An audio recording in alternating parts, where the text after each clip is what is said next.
Hello everyone, क्या हालचाल है आप सभी के दोस्तों। स्वागत है आप सभी का इंजीनियरिंग इनोवेशन यूट्यूब चैनल पर। सो आई होप इस सीरीज के अभी तक के जो भी पहले 5 लेक्चर्स थे वो आपने कवर कर लिए हैं और आप आज मेरे साथ इस 6th लेक्चर को अनफोल्ड करने वाले हैं। और आज मैं आपको 5 दिसंबर 2023 का पार्ट नंबर 3 रिमेनिंग जो 40 क्वेश्चन है उनको करवाने वाला हूं।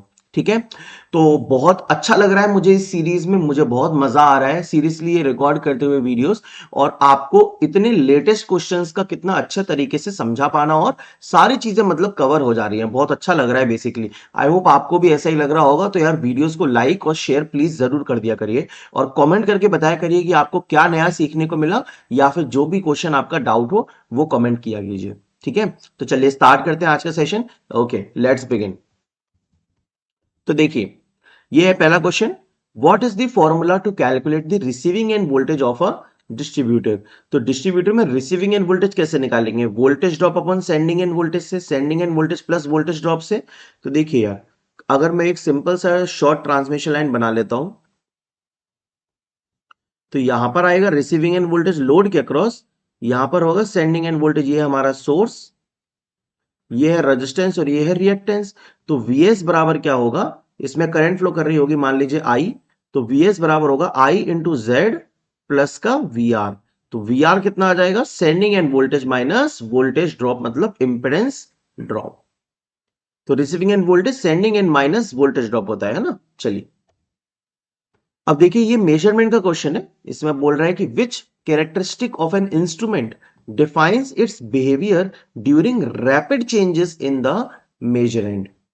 अगर हमारा कोई भी चेंज नहीं हो रहा है मेजरेंट के अंदर, जो क्वांटिटी हम मेजर करना चाह रहे हैं कोई भी चेंज नहीं हो रहा है, तो स्टैटिक बिहेवियर कहेंगे इसे, है ना। लेकिन यहां पर कह रहा है कि रैपिड चेंजेस आ रहे हैं, रैपिड चेंजेस आ रहे हैं मतलब ये डायनेमिक बिहेवियर को रिप्रेजेंट कर रहा है।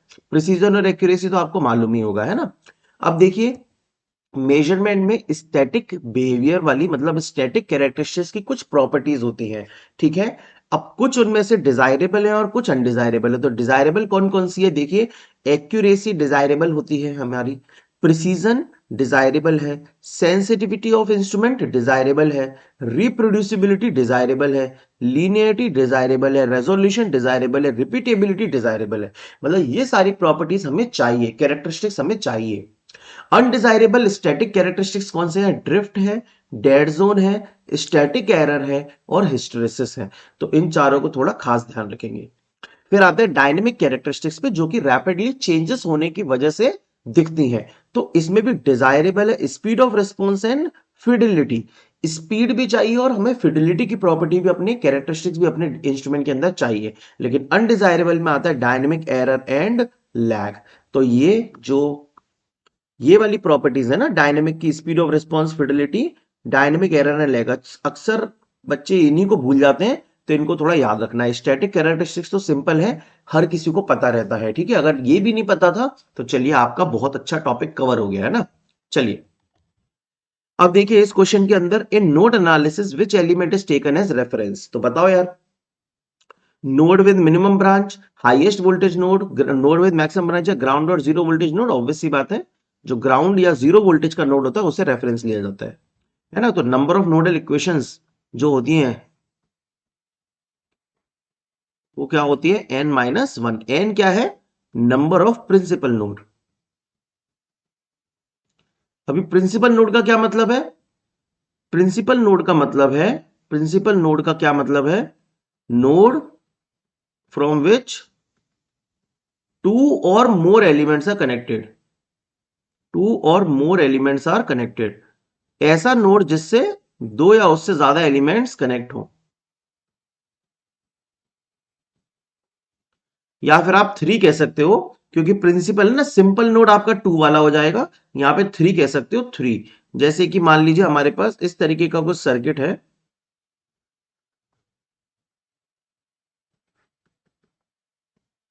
ना।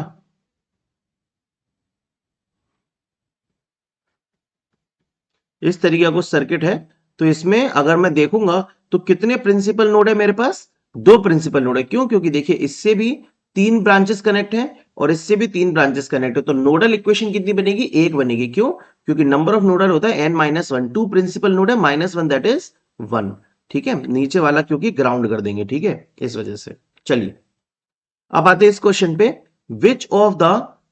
Which is correct formula for string efficiency. तो स्ट्रिंग एफिशिएंसी तो भाई हम हर एक सेट में लगभग कर ही रहे हैं, इतना इंपॉर्टेंट, इतनी बार ज्यादा बार आ गया ये क्वेश्चन। तो देखो क्या आ जाएगा, voltage across the whole string divide by number of disc in the string, number of disc in the string into the voltage across the disc nearest to the conductor. ठीक है, तो नंबर ऑफ डिस्क नीचे आता है into voltage across the disc nearest to the conductor, जो conductor के सबसे पास में डिस्क होती है उसका वोल्टेज लेते हैं। ठीक है, तो आंसर इसका फोर्थ हो जाएगा।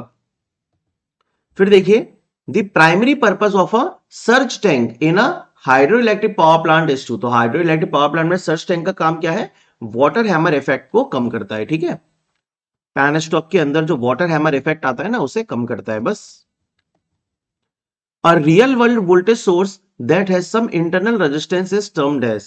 तो रियल वर्ल्ड का वोल्टेज सोर्स जिसमें कुछ इंटरनल रेजिस्टेंस होता है, तो वो कैसा दिखता है, इसकी सीरीज में इंटरनल रेजिस्टेंस होता है थोड़ा सा, है ना।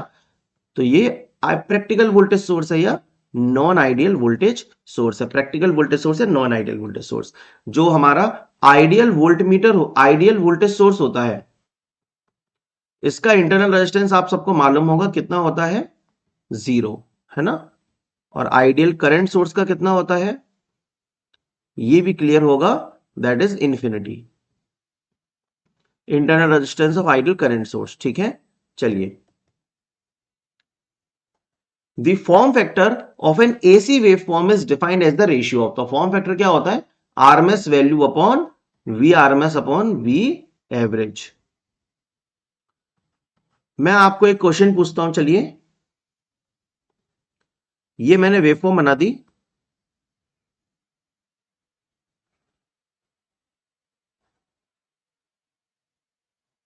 ये रिपीट कर रही है, टी 2t 3t। आपको इसका फॉर्म फैक्टर बताना है कितना आएगा। ठीक है, ये ले लीजिए कोई पीक वैल्यू वी एम, ये V voltage versus T time की वेवफॉर्म है। आपको क्या बताना है, इसका फॉर्म फैक्टर बताना है, इसका फॉर्म फैक्टर कितना आएगा, यह आपका क्वेश्चन है आज की क्लास का। अब देखिए इस क्वेश्चन को, in a medium transmission line if the received power is 800 kilowatt, है ना, and transmitted power is 850 kilowatt, तो ट्रांसमिशन एफिशिएंसी कितना होगा। तो received power upon sending end power into 100 ही होता है, तो 80 अपॉन 85 इंटू 100, तो ये आ जाएगा 16, 5 से काटेंगे आ जाएगा 17, 16 अपॉन 17 इंटू 100, तो ये लगभग कितने परसेंट आएगा, इसको सॉल्व करेंगे 94.12% के आसपास आ जाएगा। देखो 55 और 5 तो नहीं आएगा, 94.12, 94.52। हे भगवान, ये पेपर में कैसे क्वेश्चन डाल रहा है ये।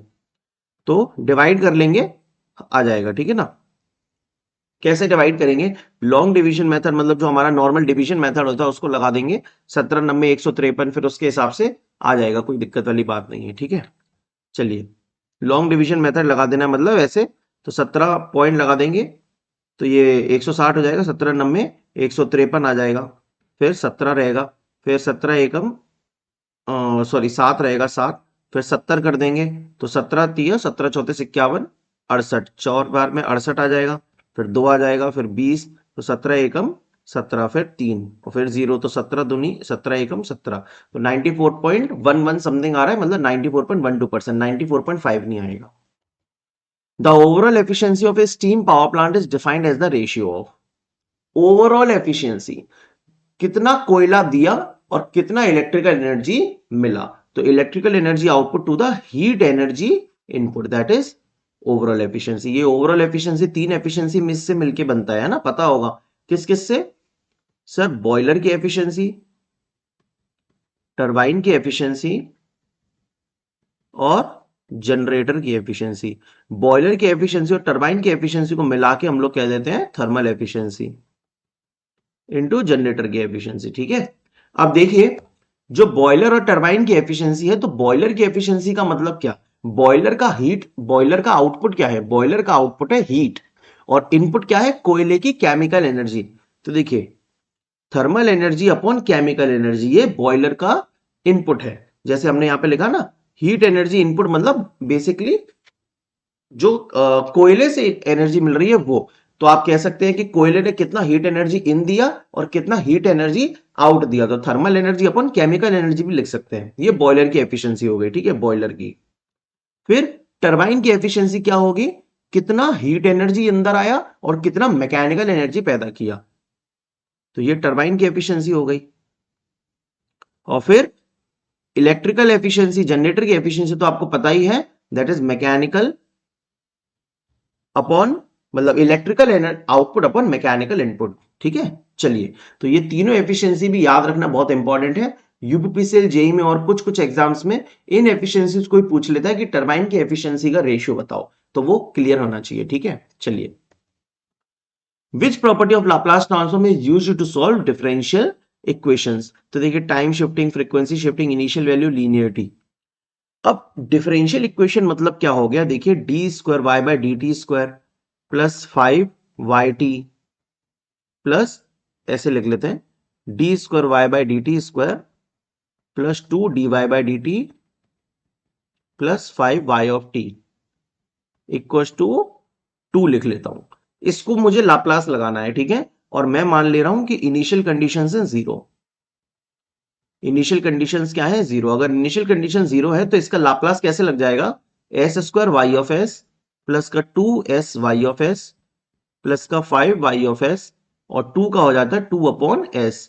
तो फाइनली जो बनेगा y ऑफ s बराबर वो बनेगा 2/s into S square plus 2S plus 5।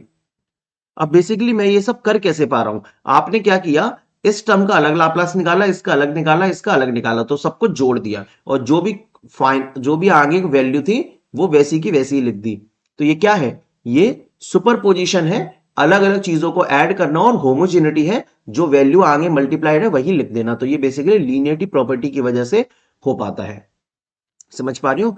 अब देखिए यहां पे कुछ अलग अलग प्रॉपर्टीज हैं, जैसे कि अगर k into F of T का लाप्लास निकालेंगे तो k into F of S आएगा, और यही क्वेश्चन किसके पेपर में आया था, ये 8 फरवरी 2024 के पेपर में आया था। आप प्रीवियस सेट देखे होंगे, मैंने ये क्वेश्चन कराया है कि लाप्लास अगर k एफ ऑफ टी का निकालना है तो मल्टीप्लाई रहता है, कांस्टेंट वैल्यू बाहर और एफ ऑफ एस निकाल देते हैं। जैसे कि ये 2 dy बाई डी टी है, मुझे इसका लाप्लास निकालना है तो 2 बाहर रहेगा, बस dy बाई डी टी का SYS हो जाएगा, इस तरीके से। फिर लीनियरिटी तो आपको पता ही है, k1 f1t plus k2 f2t बराबर k1 f1s plus k2 f2s, तो ये दो चीजों से मिलकर बनता है, that is superposition and homogeneity. फिर टाइम शिफ्टिंग देख लीजिए, टाइम शिफ्टिंग में क्या होता है, टाइम स्केलिंग देख लीजिए, बड़ा ही इंपॉर्टेंट है। अगर हम f ऑफ at निकालते हैं, f ऑफ at का लाप्लास करते हैं तो 1/a f of s upon a हो जाता है। फिर टाइम शिफ्टिंग है, f of t minus T अगर मैंने किया तो e की पावर माइनस का ts into F of S आ जाता है। मतलब अगर टाइम में डिले कर रहे हैं तो लाप्लास में पावर e की पावर माइनस का s इंटू टी हो जाएगा। अगर यहां पे फ्रीक्वेंसी में डिले हो जाएगा, देखिए कैसे, अगर मैं टाइम में एक्सपोनेंशियल का मल्टीप्लाई कर रहा हूं तो यहां शिफ्टिंग होगी।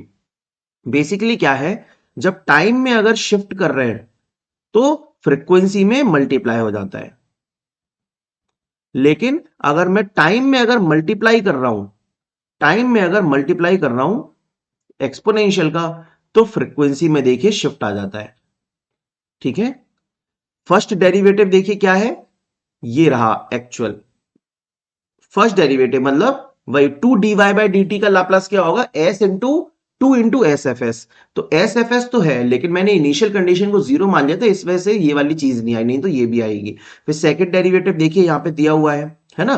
टाइम इंटीग्रल, जब इंटीग्रल करते हैं तो क्या हो जाता है, लाप्लास में s से डिवाइड हो जाता है, और डेरिवेटिव के टाइम पे लाप्लास में माइनस का क्या होता है, फ्रीक्वेंसी डेरिवेटिव है, टी करते हैं तो कुछ इस तरीके की प्रॉपर्टी बनती है, और ये फ्रीक्वेंसी इंटीग्रल है, इसमें एक छोड़ दिया, हाँ ये भी ले लिया।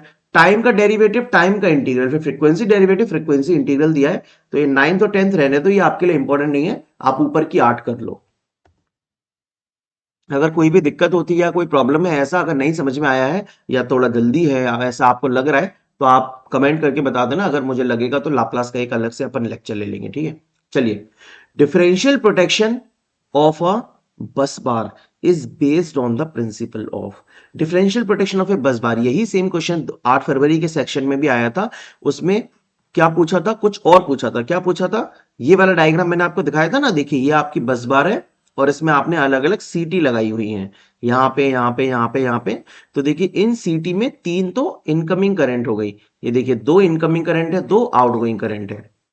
तो रिले में करंट क्या जाता है, समेशन ऑफ ऑल करंट्स, ठीक है। जब करंट दोनों बराबर हैं, I1 प्लस I2 का सम I3 प्लस I4 के बराबर है, तो रिले में कोई करंट नहीं जाएगा। लेकिन अगर इन करंट का सम बिगड़ गया तो रिले में करंट जाएगा और वो ऑपरेट हो जाएगी, ठीक है। सो बेसिकली इनकमिंग और आउटगोइंग करंट, ये दोनों इनकमिंग है I1 I2 और ये दोनों आउटगोइंग है, मतलब आउटगोइंग ये I3 I4 है और इनकमिंग I1 I2 है। ये दोनों करंट का डिफरेंस होता है डिफरेंशियल प्रोटेक्शन रिले के अंदर, ठीक है, बस बार के लिए। तो देखो यहां पे लिखा भी है, in case the sum of these currents is not zero, it must be due to a short circuit या फिर फॉल्ट हो गया है, ठीक है। और under normal operating conditions or under external fault conditions, the sum of currents entering into a bus bar will be equal to the sum of currents leaving the bus bar। क्या मतलब है इसका, इसका मतलब ये है कि या तो नॉर्मल ऑपरेटिंग कंडीशन है या फिर ये बस बार को जो हमने प्रोटेक्ट किया है इसके बाहर अगर कहीं फॉल्ट हो तो फिर हमारे रिले में करंट नहीं जाना चाहिए। मतलब एक्सटर्नल फॉल्ट के केस में या नॉर्मल कंडीशंस के केस में इनकमिंग करंट बराबर आउटगोइंग करंट है या sum of all currents equal to 0 है। Which logic gate gives a high output only when both its inputs are low? इस टाइप के क्वेश्चन में नैंड या नॉर का ही कंसेप्ट लगता है, मतलब नैंड होगा या नॉर होगा मेनली। तो देखो नैंड में क्या है, ये ट्रुथ टेबल होती है, तो ये लो कब होगा, when both inputs are high. Low कब होता है, when both inputs are high. और नॉर के केस में ये हाई कब होता है, when both inputs are low. तो ये तो आपको ट्रुथ टेबल याद हो गया, वहां पे उसी टाइम समझ सकते हो। तो इसमें बोला है gives a high output only when both inputs are low. तो बताओ ये कौन सा गेट है, हाई आउटपुट दे रहा है केवल जब दोनों इनपुट्स लो हैं, तो आंसर नॉर गेट हो गया है ना। नॉर गेट ऐसा है जो कि हाई आउटपुट दे रहा है जब दोनों इनपुट हमारे लो है, ठीक है। What are the ABCD constants used for in the context of a short transmission line? ABCD constant का यूज क्या है, टेम्परेचर निकालने के लिए नहीं, स्टडी स्टेट कंडीशन निकालने के लिए, इंडक्टेंस या कैपेसिटेंस निकालने के लिए, तो ऐसा कुछ भी नहीं होता। इंडक्टेंस कैपेसिटेंस निकालने के लिए यूज नहीं करते, ट्रांसमिशन लाइन की स्टडी स्टेट कंडीशंस निकालने के लिए डिटरमाइन करते हैं। तो VS equal to AVR plus BIR और IS equal to CVR plus DIR, ये ABCD कॉन्स्टेंट्स होते हैं। सिमेट्रिकल की कंडीशन क्या होती है, A बराबर D, और रेसिप्रोकल की कंडीशन क्या होती है, AD minus BC equal to 1। Synchronous motor runs at a speed that is synchronized with, तो सिंक्रोनस मोटर किस स्पीड पर रन करती है, मतलब सिंक्रोनस मोटर जिस स्पीड पर रन करती है वो किससे सिंक्रोनाइज होती है, स्टेटर की स्पीड से, रोटर की स्पीड से, लोड टॉर्क से, सप्लाई फ्रीक्वेंसी। ऑब्वियसली बात है, सिंक्रोनस मोटर एक कांस्टेंट स्पीड मोटर है जो कि सप्लाई फ्रीक्वेंसी पे डिपेंड करती है, NS इक्वल टू 120 F/P, है ना। समझ में आ रहा है कि नहीं। अब देखो, विच of the following is not a typical loss in synchronous motor, कौन सा लॉस नहीं होता, फ्रिक्शन होगा, कॉपर होगा, कैपेसिटिव लॉस सिंक्रोनस मोटर में नहीं होता, ठीक है। कैपेसिटिव लॉस नहीं होगा सिंक्रोनस मोटर में, बाकी सब लॉस तो होंगे, friction loss, copper loss, iron loss. Diversity factor क्या होता है, तो डायवर्सिटी फैक्टर आपको पता है क्या होता है, sum of all individual maximum demands, sum of all individual maximum demands upon maximum demand of whole station, maximum demand on whole station. तो क्या है ये, ग्रेटर देन 1 है ना, यही इकलौता ऐसा फैक्टर है जो कि ग्रेटर देन 1 होता है। For a sinusoidal waveform the RMS value is approximately equal to what fraction of peak value, तो RMS वैल्यू क्या होता है, अगर IRMS निकालेंगे तो 1/√2 टाइम्स ऑफ आई पीक आ जाएगा, मतलब 0.707 times. In an over current relay the time of operation is inversely proportional to, तो बड़ा ही अच्छा क्वेश्चन है। देखो ओवर करंट रिले जो होती है उसमें 3-4 तरीके की होती है, एक तो होती है डेफिनेट टाइम, कि एक फिक्स्ड डिफाइन के टाइम के बाद ही चलेगी, एक होती है इंस्टेंटेनियस। फिर होती है IDMT, inverse definite minimum time, फिर होती है वेरी इनवर्स, और एक होती है एक्सट्रीमली इनवर्स। ये छह, चार पांच तरीके की, कितनी हो गई, पांच हो गई। तो पांच तरीके की ओवर करंट रिले हैं। लेकिन पूछ रहा है यहां पे कि जो टाइम ऑफ ऑपरेशन है वो इनवर्सली प्रोपोर्शनल है करंट की, ये भी हमें पता है।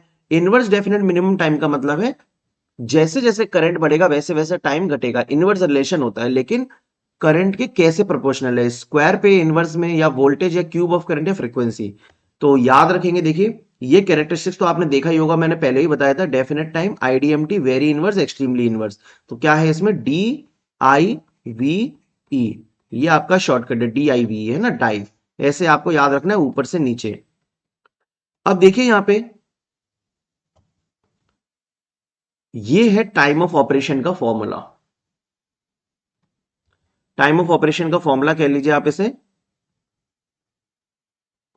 जिसमें आपको दिख रहा है कि टाइम ऑफ ऑपरेशन क्या है, इनवर्सली प्रोपोर्शनल टू है करंट का square, I fault upon I set value का स्क्वायर माइनस 1। तो याद रखेंगे इसे, इन जनरल वैल्यू अल्फा होती है, अल्फा की पावर पर डिपेंड करता है, लेकिन इसमें स्पेसिफिकली पूछ रहा है तो हम स्क्वायर कह देंगे, ठीक है, क्यूब नहीं होता। तो basically in an over current relay the time of operation inversely proportional होता है स्क्वायर ऑफ करंट के। बहुत ही अच्छा क्वेश्चन था, रिमेंबर रखिए इसे, याद रखिए भाई, ठीक है।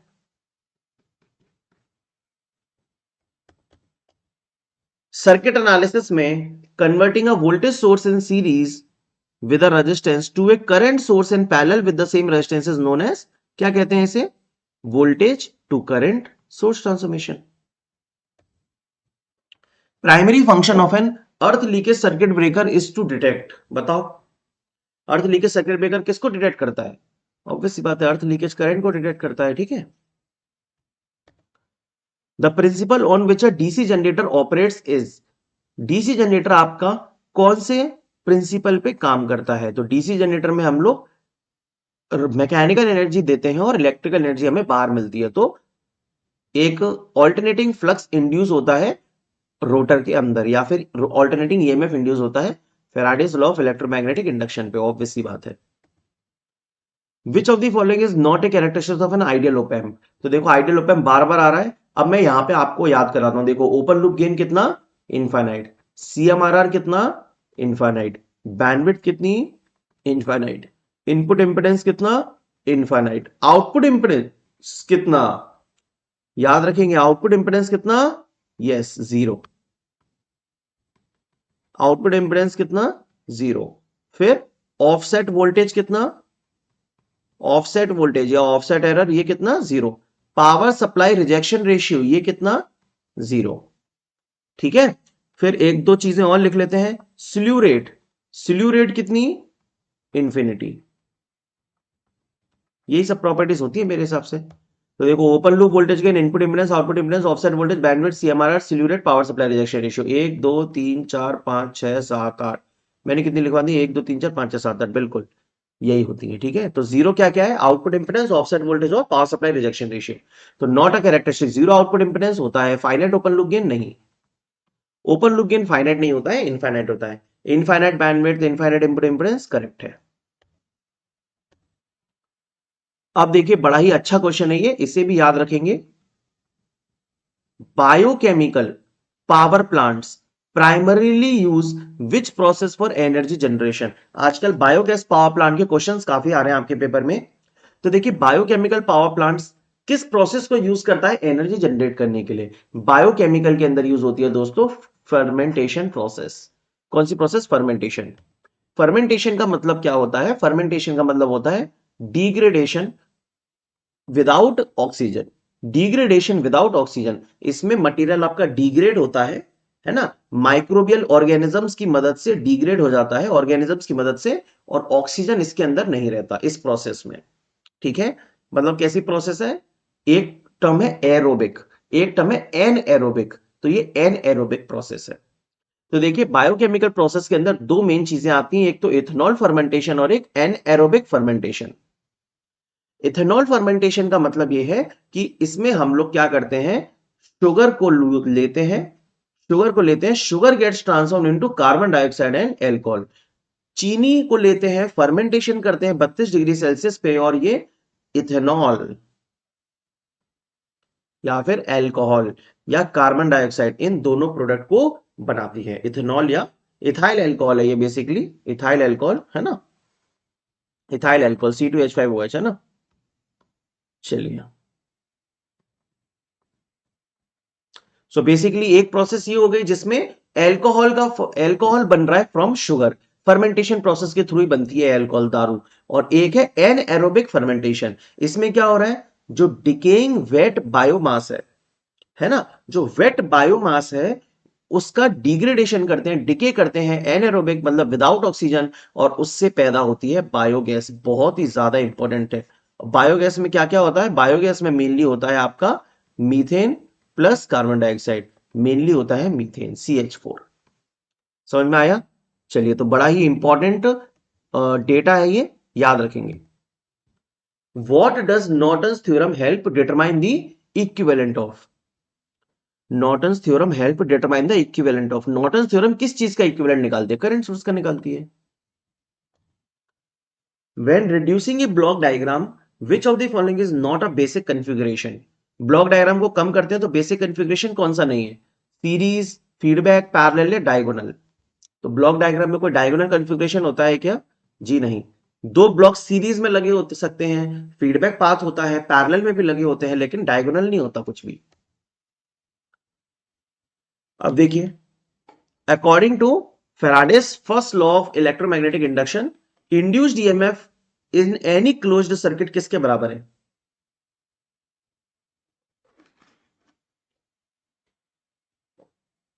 तो induced EMF in any closed circuit is equal to, तो यार देखो, टोटल मैग्नेटिक फ्लक्स नहीं, करंट फ्लोइंग नहीं, rate of change of magnetic flux. बिल्कुल सही बात है, ठीक है। अब देखिए, फैराडे के फर्स्ट लॉ और सेकंड लॉ, दो लॉ थे, ये भी पूछ लेता है पेपर में। तो देखिए यहां पे क्वेश्चन में फैराडे फर्स्ट लॉ दिया है, तो मैं आपको देखिए बताता हूं क्या होता है फर्स्ट और सेकंड। फैराडे का फर्स्ट लॉ ये कहता है कि जब भी अगर मैग्नेटिक फ्लक्स में चेंज हुआ, तो ये किसी मैग्नेटिक फ्लक्स में चेंज आया और वो किसी कंडक्टर से लिंक कर रहा है, तो उस कंडक्टर में ईएमएफ इंड्यूस होगा। Whenever the magnetic flux linked with the circuit changes and EMF is induced in it, या तो लिंक करेगा या फिर कंडक्टर मैग्नेटिक फ्लक्स को कट करेगा, तो ईएमएफ हमेशा इंड्यूस होता है। फर्स्ट लॉ का केवल इतना कहना है कि ईएमएफ इंड्यूस होता है। सेकेंड लॉ बताता है कि ईएमएफ किसके बराबर होता है, जो ईएमएफ है मैग्नीट्यूड का वो इक्वल है rate of change of flux linkage के। अब यहां पे क्या बोल रहा था, यहां पे बोल रहा है फेराडे फर्स्ट लॉ, और बोल रहा है induced EMF in any close circuit is equal to rate of change of magnetic flux through the circuit. तो ये सेकंड लॉ की बात कर रहा है, फर्स्ट लॉ की बात नहीं कर रहा है। तो आपको अगर इतना अच्छे से नॉलेज है तो आप क्वेश्चन में भी खामियां निकाल सकते हैं कि हाँ भाई, इसमें इस जगह दिक्कत है ना। फर्स्ट लॉ की नहीं, बात तो सेकंड लॉ की कर रहा है, लेकिन ठीक है चलता है, अब इतना थोड़ी ध्यान देंगे। आ जाइए, एसी लोकोमोटिव मतलब हमारा AC electric train, primary source of power is derived from, कहां से मिलती है पावर एसी लोकोमोटिव को, क्या बैटरी से मिलती है, डीजल इंजन से मिलती है, ग्राउंड रेल से मिलती है, ओवरहेड लाइन से मिलती है। तो आजकल के जो हमारे एसी सप्लाई वाले लोकोमोटिव हैं उनको मिलती है, देखिए ये पेंटोग्राफ के थ्रू ओवरहेड सप्लाई लाइन से, है ना, ये सप्लाई मिलती है। अब देखिए ये सप्लाई का आगे क्या हुआ, ये सप्लाई पेंटोग्राफ से मिली, फिर ये अंदर गई इधर ट्रांसफार्मर में, ये ट्रांसफार्मर में गई, और ये ट्रांसफार्मर से क्या होती है, ये स्टेप डाउन होती है, और यहां पे एसी मोटर्स लगी हुई हैं आपकी, कौन सी, स्लिप रिंग इंडक्शन मोटर, जो कि हाई टॉर्क पैदा करती हैं। तो इन मोटर्स में डायरेक्टली इसको फीड कर जाता है ट्रांसफार्मर में वोल्टेज को स्टेप डाउन करके, क्योंकि ये तो ओवरहेड सप्लाई लाइन 25 केवी की है, 25 केवी के, तो उसको ट्रांसफार्मर से स्टेप डाउन करके फीड कर देते हैं। अब इस ट्रांसफार्मर का आउटपुट रेक्टिफायर में भी जाता है, और ये रेक्टिफायर से लगे होते हैं क्या, हमारा रेक्टिफायर ट्रांसफार्मर के एसी को डीसी में कर देता है, और ये डीसी पावर हम देते हैं इन्वर्टर को, किसको देते हैं, इन्वर्टर को। क्लियर है। तो ये इन्वर्टर से फिर से यहां पे एसी सप्लाई, एसी मोटर को सप्लाई देते हैं स्पीड वगैरह कंट्रोल करने के लिए, या फिर, और बाकी ये रेक्टिफायर का, ये मतलब पूरा सही नहीं है, रेक्टिफायर का आउटपुट हम, जो डीसी आउटपुट होता है उससे हम बाकी के जो हमारे चार्जिंग सॉकेट्स वगैरह हैं, आप जानते हो चार्जिंग सॉकेट्स वगैरह डीसी से ऑपरेटेड होते हैं रेलवे के अंदर, तो रेक्टिफायर से उधर भी आउटपुट देते हैं, ठीक है। चलिए, तो ओवरहेड सप्लाई लाइन से सप्लाई मिलती है एसी लोकोमोटिव को बेसिकली। अब देखिए ये क्वेश्चन तो बहुत ही खतरनाक है, वेरी वेरी वेरी इंपॉर्टेंट। मतलब फैक्ट्स कंट्रोलर आपने इससे पहले नहीं सीखा होगा और इसके बाद सीखने की जरूरत नहीं पड़ेगी। ठीक है, क्या बोला मैंने?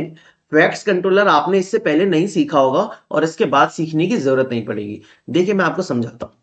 जो फैक्ट्स कंट्रोलर है, सबसे पहली बात तो फुल फॉर्म ही आती है पेपर में, flexible alternating current transmission system. Facts होता क्या है? ये स्टैटिक पावर इलेक्ट्रॉनिक डिवाइस होते हैं, है ना। Power electronic device rotating type के होते नहीं, ये स्टैटिक होते हैं, जो कि रिएक्टिव पावर को कंट्रोल करते हैं। कम है तो देंगे, ज्यादा है तो लेंगे।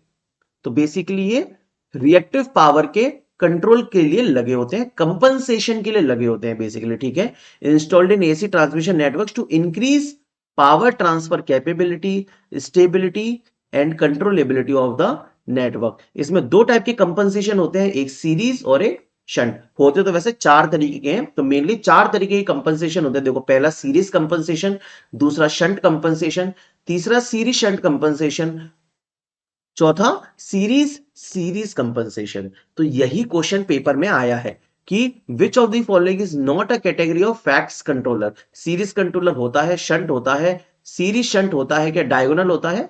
जी नहीं, डायगोनल नहीं होता। कौन सा होता है? सीरीज शंट के अलावा सीरीज सीरीज।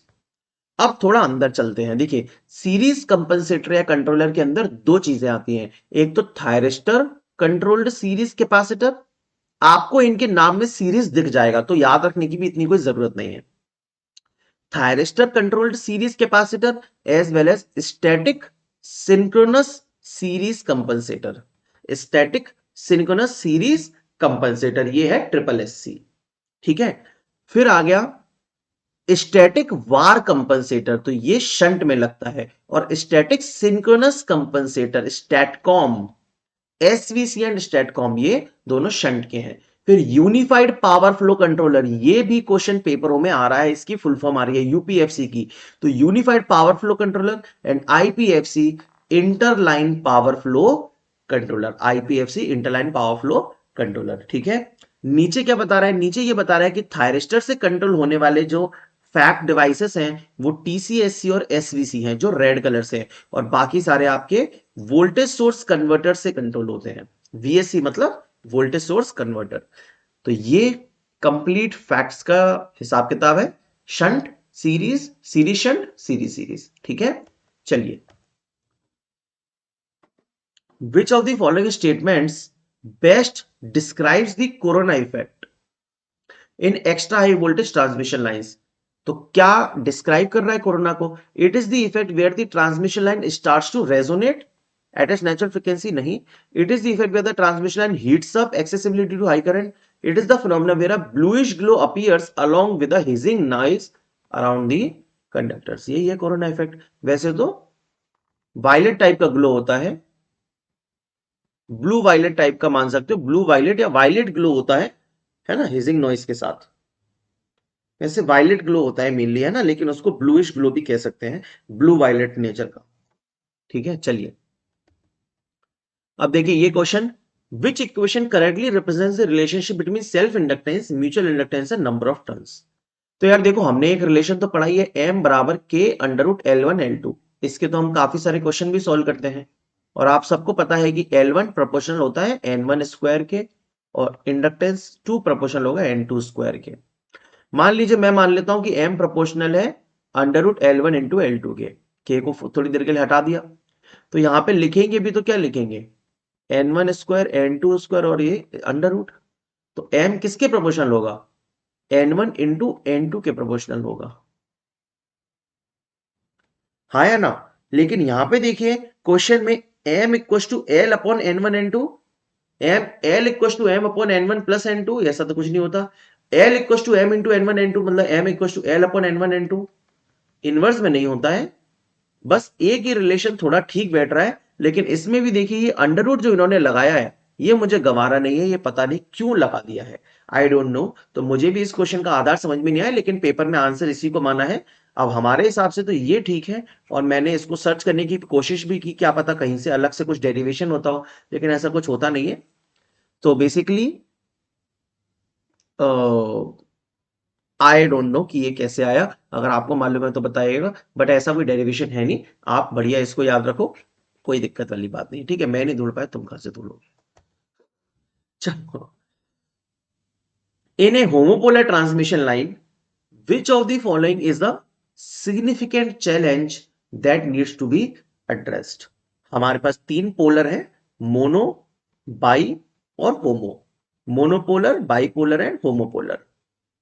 मोनोपोलर में क्या होता है, एक ही कंडक्टर होता है। बाईपोलर में दो कंडक्टर होते हैं अपोजिट पोलैरिटी के। होमोपोलर में दो कंडक्टर होते हैं सेम पोलैरिटी के। तो होमो बाईपोलर में प्लस और माइनस, होमोपोलर में माइनस माइनस, मोनोपोलर में सिर्फ minus.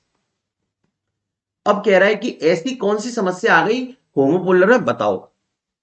Balancing the three phase, ये एचवीडीसी ट्रांसमिशन लाइन है, तीन फेस कहां से आए।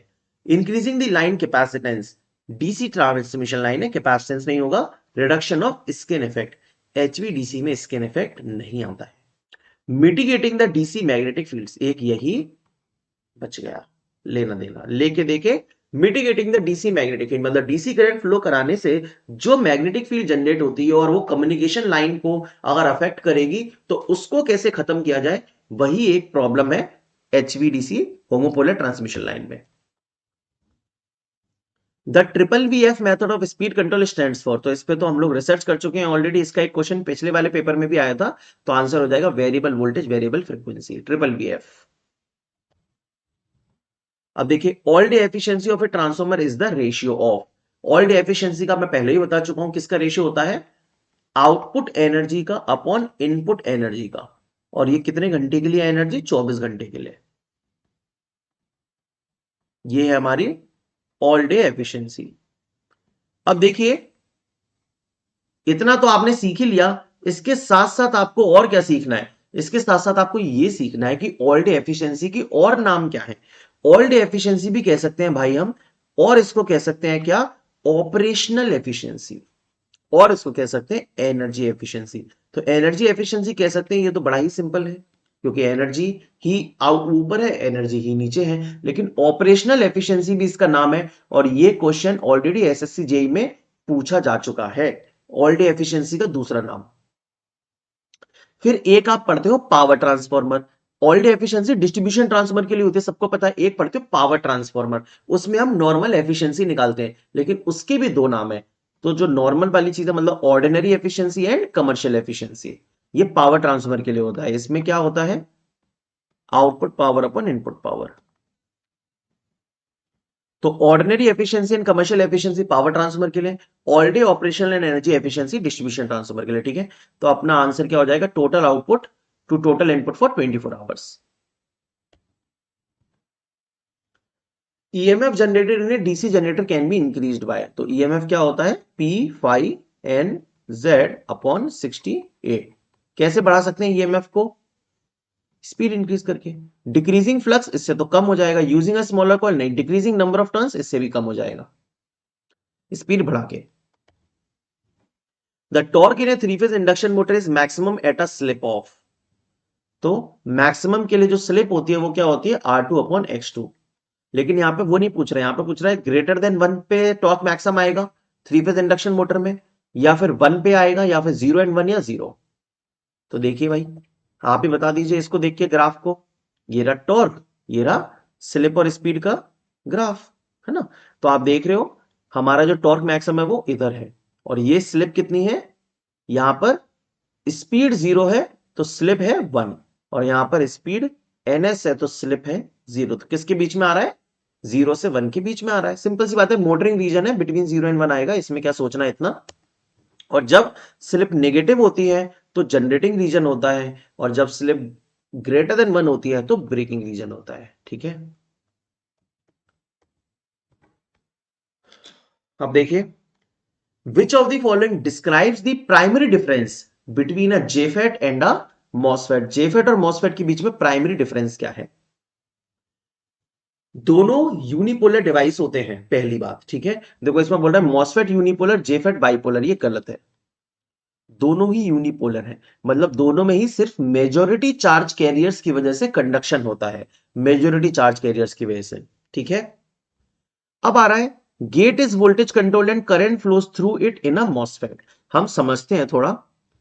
मैंने आपको पहले भी बताया है जेफेट मॉसफेट में कि देखो जेफेट में क्या है ना, आपका जो गेट है वो प्रॉपर जुड़ा रहता है यहां पे, लेकिन यहां गेट क्या है, आइसोलेटेड रहता है due to silicon oxide layer MOSFET में।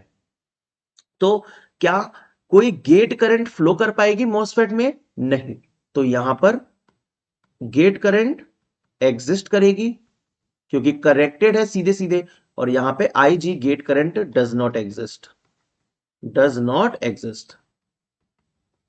सो बेसिकली देखिए क्वेश्चन बोल रहा है gate is voltage control and current flows in a MOSFET. क्या ये सही है?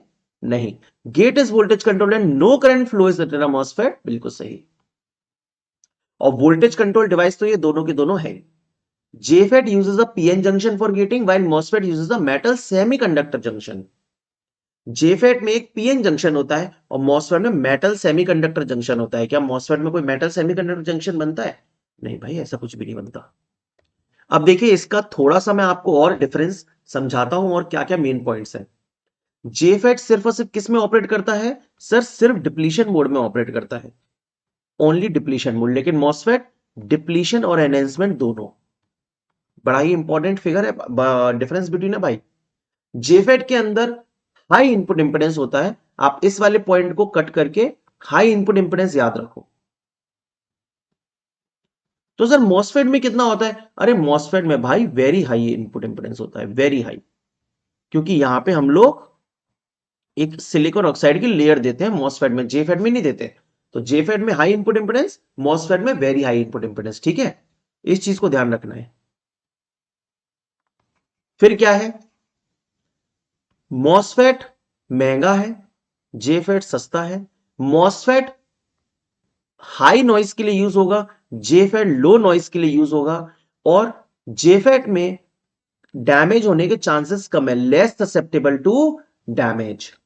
और मॉसफेट में मोर ससेप्टेबल टू डैमेज। क्यों? क्योंकि इसमें एक ऑक्साइड की इंसुलेटर होती है। तो अगर ये लेयर खराब हो गई, इस लेयर को कुछ खराब हुआ, तो मॉसफेट के ज्यादा चांसेस है खराब होने के। तो जेफेट थोड़ा रफ एंड टफ है, मॉसफेट थोड़ा सेंसिटिव है। और मैन्युफैक्चरिंग प्रोसेस जेफेट की सिंपल है, मॉसफेट की टफ है। ये तो आप समझ ही रहे होगे, एक अलग से इंसुलेटिंग लेयर हमें डालनी पड़ती है। ठीक है, चलिए तो ये कंप्लीट डिफरेंस है इनके बीच में। इसके अलावा आपको आज के बाद किसी चीज की जरूरत नहीं पड़ेगी। अब देखो, in a transmission line the proximity effect is more pronounced. Proximity effect ज्यादा कब होगा? स्किन इफेक्ट सिंगल कंडक्टर की वजह से आता है, प्रॉक्सिमिटी इफेक्ट दो कंडक्टर्स की वजह से आता है। ये देखिए, जब दो कंडक्टर में करंट सेम डायरेक्शन में जा रही है तो इस तरीके से करंट यहां पे इधर हो जाएगी। और जब करंट अपोजिट डायरेक्शन में जा रही है, दोनों कंडक्टर में अपोजिट डायरेक्शन में करंट का फ्लो है, तो यहां पर करंट कॉन्सेंट्रेट होगी। तो प्रॉक्सिमिटी इफेक्ट बेसिकली क्या है? दो कंडक्टर्स की वजह से इफेक्ट है। इसमें भी करंट डिस्ट्रीब्यूशन क्या हो जाता है? Non uniform. और स्किन इफेक्ट में जैसे एसी रेजिस्टेंस इंक्रीज होता है, वैसे ही प्रॉक्सिमिटी इफेक्ट में भी बोल देते हैं ना, increases the apparent resistance of the conductor. ठीक है, increases the apparent resistance of the conductor. Okay, तो यहां पे क्या हो जाएगा? The conductors are spaced far apart, नहीं, आर क्लोजली स्पेस्ड, यस। अब देखिए, प्रॉक्सिमिटी इफेक्ट मोर प्रोनाउंस्ड ज्यादा कब होगा? जब फ्रीक्वेंसी लो है, फ्रीक्वेंसी हाई है। तो स्किन इफेक्ट प्रोपोर्शनल होता है फ्रीक्वेंसी के। वैसे तो स्किन इफेक्ट किसके प्रोपोर्शनल होता है? अंडर रूट के अंदर F, mu r and sigma के। तो फ्रीक्वेंसी बढ़ने पे स्किन इफेक्ट बढ़ता है, सेम तरीके से फ्रीक्वेंसी बढ़ने पे प्रॉक्सिमिटी इफेक्ट भी बढ़ेगा। ठीक है, तो हाई फ्रीक्वेंसी होगी तब प्रॉक्सिमिटी इफेक्ट ज्यादा प्रोनाउंस्ड होगा। ठीक है, अब आ जाइए इधर। Load angle in a synchronous motor indicates the angle between. किसके बीच का एंगल होता है भाई? तो ये बना हुआ है देखो, ये स्टेटर फ्लक्स, ये उसके पीछे रोटर फ्लक्स, इन दोनों के बीच का एंगल है लैम्डा, लोड एंगल। ठीक है, एफ एस स्टेटर फ्लक्स है, एफ आर रोटर फ्लक्स है, लैम्डा एंगल है इन दोनों के बीच में। टॉर्क क्या होता है? ये टॉर्क का रिलेशन बहुत बहुत इंपॉर्टेंट है, स्टेटर की फील्ड स्ट्रेंथ इंटू रोटर की field strength into sine lambda. तो टॉर्क साइन लैम्डा के प्रोपोर्शनल होता है। ठीक है, ये क्वेश्चन ही पेपर में आता है। मैक्सिमम कब होगा? जब लैम्डा 90 होगा। तो rotor and stator magnetic field के बीच में होता है आपका लोड एंगल या टॉर्क एंगल। फिर देखिए इस क्वेश्चन को, ये क्वेश्चन एक न्यू क्वेश्चन है ना। बोल रहा है इन इंडस्ट्रियल इंस्टॉलेशंस, जब इंडस्ट्री में किसी चीज को इंस्टॉल कर रहे हैं, मतलब इलेक्ट्रिकल इंस्टॉलेशन कर रहे हैं, कोई इलेक्ट्रिकल सप्लाई प्रोवाइड कर रहे हैं, तो which design consideration is vital for machinery? कौन सा डिजाइन कंसिडरेशन ध्यान में रखना है? Proximity to windows, distance from main gate, colour coordination. तो बताओ भाई, जब इलेक्ट्रिक सप्लाई दे रहे हो तो कलर कोऑर्डिनेशन का ध्यान रखेंगे, डिस्टेंस फ्रॉम मेन गेट का ध्यान रखेंगे, प्रॉक्सिमिटी टू विंडोज, विंडो कितने, मतलब जो खिड़की है वो कितने पास में है। भाई ऑब्वियस सी बात है, सही से पावर सप्लाई दे रहे हैं कि नहीं दे रहे, उसका ध्यान रखा जाएगा, है ना। तो इसमें कुछ पॉइंट्स हैं, जैसे कि देखिए डिजाइन ऑफ इलेक्ट्रिकल इंस्टॉलेशन जब हम करते हैं तो कुछ फैक्टर्स ध्यान में रखने होते हैं। कौन कौन से? देखिए, कैरेक्टरिस्टिक्स ऑफ अवेलेबल सप्लाई और सप्लाईज। तो पहला ही पॉइंट उसने क्वेश्चन में पूछ लिया, एडिक्वेट पावर सप्लाई। पहला पॉइंट ये है। दूसरा क्या है? नेचर ऑफ डिमांड, किस तरीके की डिमांड है, एसी और डीसी। तीसरा है इमरजेंसी सप्लाईज, जब भी प्लांट के अंदर, जैसे मैं प्लांट में काम कर रहा हूं, थर्मल पावर प्लांट में, सो बेसिकली जब भी कभी इलेक्ट्रिकल फेलियर होता है तो हमेशा बैकअप दिया जाता है, इमरजेंसी सप्लाई दी जाती है बैटरीज के through. DC operated turbine, DC operated pumps हमेशा अवेलेबल रहते हैं हर एक सिस्टम में, क्योंकि कोई भी सिस्टम कंप्लीटली बंद नहीं होना चाहिए, उसकी सप्लाई मेंटेन रहनी चाहिए, जिसके लिए डीसी बैकअप दिया जाता है, तो वही है इमरजेंसी सप्लाईज। इन्वायरमेंटल कंडीशंस भी इंपॉर्टेंट है ना। Cross section of conductor important है। टाइप ऑफ वायरिंग, कौन से टाइप की वायरिंग कर रहे हो, केसिंग, कीपिंग, लेड शीथेड, ये सब, है ना। या मेथड ऑफ इंस्टॉलेशन, किस तरीके से वायरिंग कर रहे हो, जॉइंट बॉक्स सिस्टम कर रहे हो या ट्री सिस्टम कर रहे हो, क्या कर रहे हो। प्रोटेक्टिव इक्विपमेंट क्या है, emergency control, disconnecting device, prevention of mutual influence. तो इतना मत याद रखो, केवल इतने पॉइंट्स याद रख लो, यहां तक याद रख लो, ठीक है। 1 2 3 4 5 6, 6 पॉइंट तक याद रख लो। इतने पॉइंट्स ध्यान में रखेंगे जब इलेक्ट्रिकल इंस्टॉलेशन का डिजाइन कर रहे हैं। तो ये पॉइंट्स याद क्यों रखने हैं? क्योंकि अब पेपर में आ गया, तो अब आगे कुछ अगर क्वेश्चन पूछेगा इसी टॉपिक से तो यहीं से पूछेगा मेरे भाई, इसीलिए याद रखने हैं। Oh my God, the lecture is over. ठीक है, एक और बेहतरीन लेक्चर समाप्त हुआ यार, है ना। कैसा लगा जरूर बताना। काफी सारी चीजें सीख ली इस लेक्चर में भी, जैसे कि ये पेज आपके सामने खुला हुआ है, मोटा माटा मुझे फैक्ट्स कंट्रोलर याद आ रहा है, प्रॉक्सिमिटी इफेक्ट भी अच्छे से समझा। मतलब देखिए, अब ऐसे समराइज नहीं कर सकते, हर एक क्वेश्चन में कुछ ना कुछ सीखने के लिए था ही था। मतलब लगभग अगर मैं 40 क्वेश्चन डिस्कस कर रहा हूं तो उसमें से 20 से 25 क्वेश्चन, या कह लीजिए 30 क्वेश्चन तो ऐसे रहते हैं जिसमें बढ़िया चीजें सीखने को मिलती ही मिलती हैं। ठीक है, तो अगर अच्छा लग रहा है तो लाइक जरूर करिए, और प्लीज प्लीज इसको स्टूडेंट कम्युनिटी में अपने दोस्तों के बीच में शेयर करिए इस वीडियो को। ठीक है, जितना आप अपने तरफ से काम करोगे, मैं आप लोगों के लिए और ज्यादा काम करूंगा। ठीक है, थैंक यू सो मच, मिलता हूं कल, बाय।